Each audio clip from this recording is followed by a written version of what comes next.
नमस्कार दोस्तों, आप देख रहे हैं एस्ट्रो शरद अजमेरा जन कल्याण ज्योतिष केंद्र।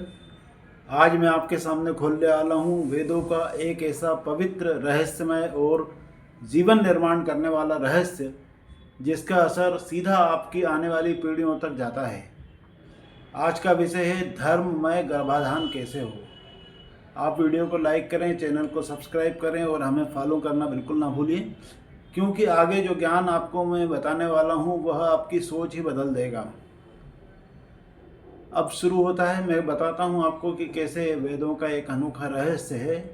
वेद कहते हैं कि गर्भाधान सिर्फ संतान पैदा करने की प्रक्रिया नहीं है, यह एक यज्ञ है।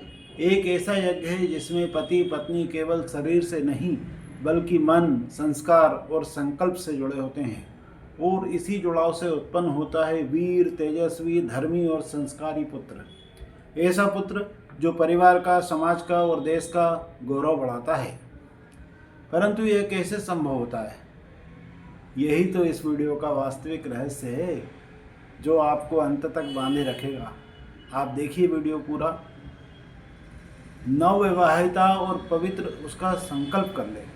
वेदों में बताया गया है कि जब पति पत्नी पहली बार मिलते हैं तो पत्नी मन ही मन एक अद्भुत मंत्र संकल्प करती है। वह कहती है, हे मेरे पति, आज तुम मुझे पूर्ण प्रेम से स्वीकार कर रहे हो। तुमने अपने भीतर की हर बुरी प्रवृत्ति त्याग दी है। तुम हर्षित मन से मुझे समर्पित हो रहे हो। इसी पवित्रता के साथ गर्भ का संकल्प पूरा हो। यह मात्र शब्द नहीं है, यह ऊर्जा है, प्रार्थना है, भाव है। यह भाव ही, यह प्रार्थना ही गर्भ की दिशा तय करता है। और पति क्या प्रतिज्ञा करता है? वेदों में पति का प्रतिज्ञा का मंत्र भी आता है। वो कहता है कि हे कुल की देवी, मर्यादा रखने वाली मेरी पत्नी, तू वीर पुत्र को गर्भ में धारण कर। मैं अपना वीर देता हूँ। तू 9 महीने 10 महीने बाद तेजस्वी संतति को जन्म देना। आज यह सब सुनकर आधुनिक मन चौंक सकता है, परंतु यह सब मनोविज्ञान और आध्यात्मिक दोनों स्तर पर अद्भुत रूप से कार्य करता है।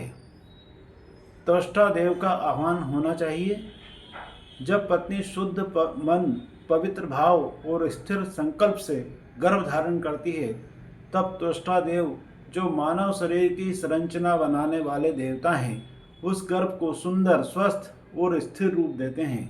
यही कारण है हमारे ऋषि मुनि बता के गए हैं कि संतान केवल शरीर से नहीं, संकल्प से जन्मती है। एक होता है बंध्यता दूर करने का रहस्य। यदि स्त्री गर्भ धारण न कर पाए तो अथर्ववेद में उसका उपाय बताया गया है। उसके लिए एक विशेष मंत्र बताया गया है जिसमें ऋषि कहते हैं कि जिस कारण तू बांझ हुई है, हम उसे तुझसे दूर भगा रहे हैं। इस मंत्र के साथ औषधि या सूर्य स्पर्शित जल देना, और आश्चर्य है कि इससे भी गर्भ ठहर जाता है। यह आध्यात्मिक चिकित्सा का अत्यंत वैज्ञानिक रूप है। प्रजापति यज्ञ एक होता है। अंत में पति पत्नी से कहता है, हे नारी, मैं तेरे लिए प्रजापति यज्ञ कर रहा हूँ। तू गर्भ धारण कर और कल्याणकारी पुत्र को जन्म दे। यहाँ विशेष बात यह है कि वेद कहते हैं कि हर स्त्री पुत्रवती नहीं होती है। सच्ची पुत्रवती वही है जिसको पुत्र राम भक्त, धर्मी, वीर और न्यायप्रिय हो। अधर्मी संतान से तो बांझ रहना ही बेहतर है। यही गर्भाधान की दिव्यता है, जहाँ शरीर नहीं संस्कार जन्म लेते हों। तो दोस्तों, आपको आज का विषय कैसा लगा? यदि आपको वेदों का यह दिव्य रूप, ऋषि मुनियों की यह बात ज्ञानपूर्ण और प्रेरक लगी हो तो आप वीडियो को लाइक करें, चैनल को सब्सक्राइब करें, हमें फॉलो करना ना भूलें। मैं आपका दोस्त एस्ट्रो शरद अजमेरा जन कल्याण ज्योतिष केंद्र से हूँ। कृपया मेरा चैनल फॉलो करें। इसी तरह के दुर्लभ, गूढ़ और जीवन बदल देने वाले ज्ञान मैं आपको आगे भी उपाय लाता रहूँगा, बताता रहूँगा। वेदों का प्रकाश आपके जीवन में सदैव चमकता रहे। नमस्कार, धन्यवाद।